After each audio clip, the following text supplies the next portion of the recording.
I basically got, with a guy that was kind of a trainer, and he's like, come back and, after you've learned X amount of songs, and that's what I did, and got my foot in the door, and it's a good time. So it's a clap along, sing along type atmosphere.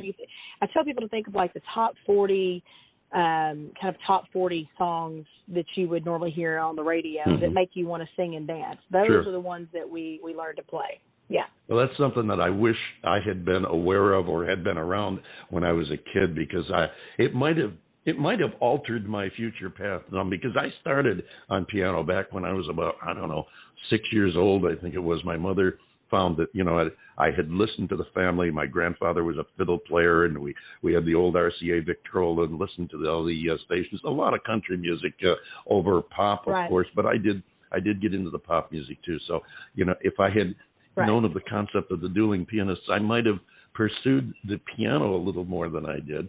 And I do have to say, you rattled another memory cell in my gray matter, and in being from Little Rock, it just flashes me back to a great tune from the 60s. I think it was about 65, 66, Furlan Husky, and I Hear Little Rock Calling, which I always love that tune to this day. So, thank you for that.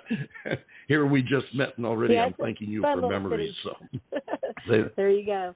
But yeah, it's a fun gig. It's it's a fun time. I tell anybody, and you were saying, something about piano lessons way back when. If I had a quarter for everybody who said, I wish I wouldn't have stopped playing. Like when they come in to see what we do, they're like, man, they're just impressed. And they're like, man, I played as a little girl. I played as a little boy.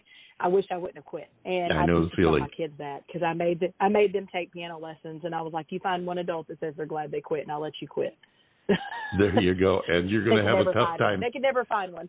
Absolutely. I was going to say, you're going to have a tough time finding an adult to admit that they, to say that I'm glad I quit the music. John Bon Jovial, I'm glad you didn't quit radio, because otherwise you probably wouldn't be here sitting alongside of me doing the show. You've got something to add, I know. Well, how could I quit radio? Everybody tells me I have such a great face for radio, so I just kind of stuck with it.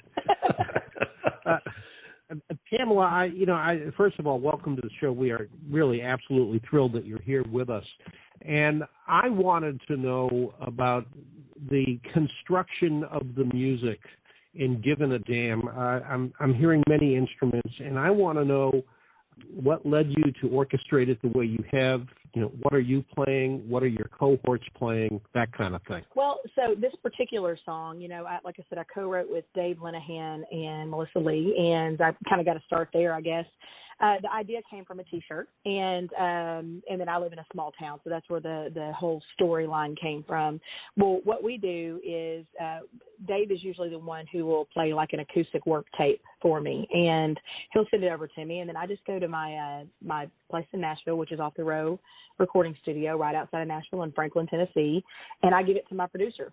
And he has studio musicians basically come in, and I kind of give them him a direction, kind of like, this is what I'm hearing. So I kind of went like a rock tune or whatever. And then he's got this amazing guitar player that puts together, I guess, the charts for everybody. And it's like when I step in, he already knows what it's going to sound like. And I just put my earphones on and I just start singing to whatever they do. And it's like nothing I've ever seen before. So my band, actually, when I don't write with my band, they have to learn it how the studio musicians did it, that's been produced by the producer.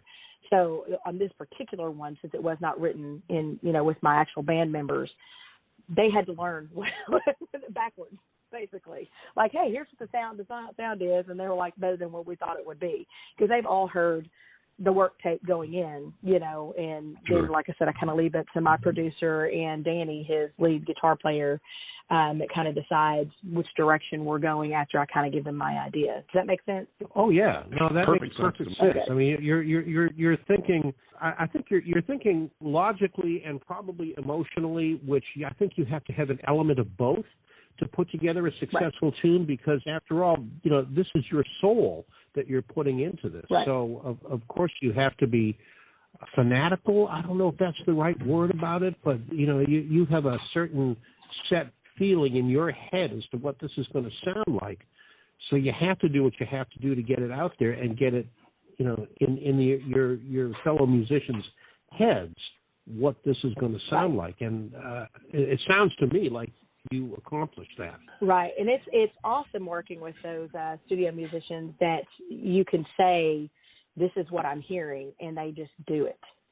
Like it's like nothing I've ever seen before. Because when I work with my band on songs, even on some of the work tapes that I do, and I'm like, hey, this is kind of what I'm thinking. I need you guys to help me because we're going to put a work tape together so I don't have to convey it to the studio musicians because I don't want any miscommunication versus when I know to give it to the studio musicians and let them do their thing. So knowing my band members and kind of what they bring to the table versus what I know a studio musician would bring to a table, it's a fine line sometimes, but I have to know who I'm working with in order to direct them which way I'm trying to go with the tune, it's fun.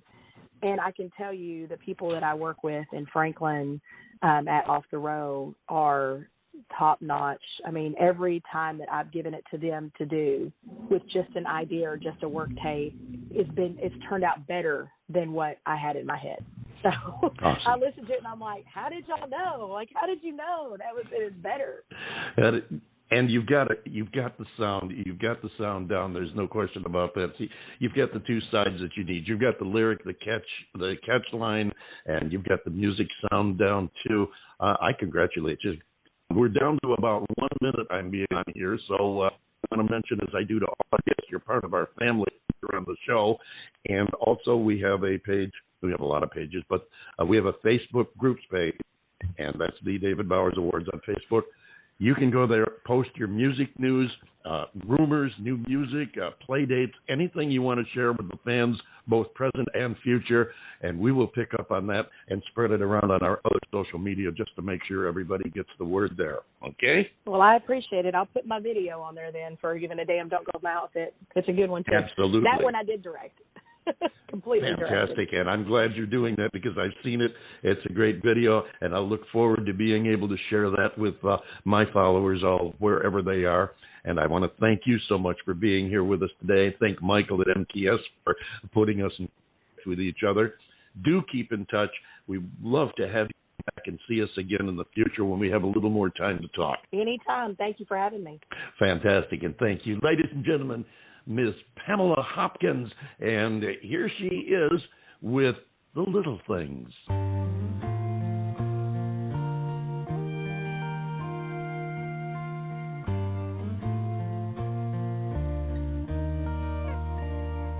You know when to get close and when to stay away. You know how to bring the sun to my darkest day. You know just what turns me on and just what turns me on. Like the way you call me baby and hold me all night long. It's those little things that make my heart melt.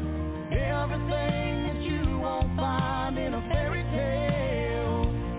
It's what wakes me up and puts me to bed. Looking back, I know I'm blessed. It ain't white picket fences, fancy cars and diamond rings. It's those little things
Little Things.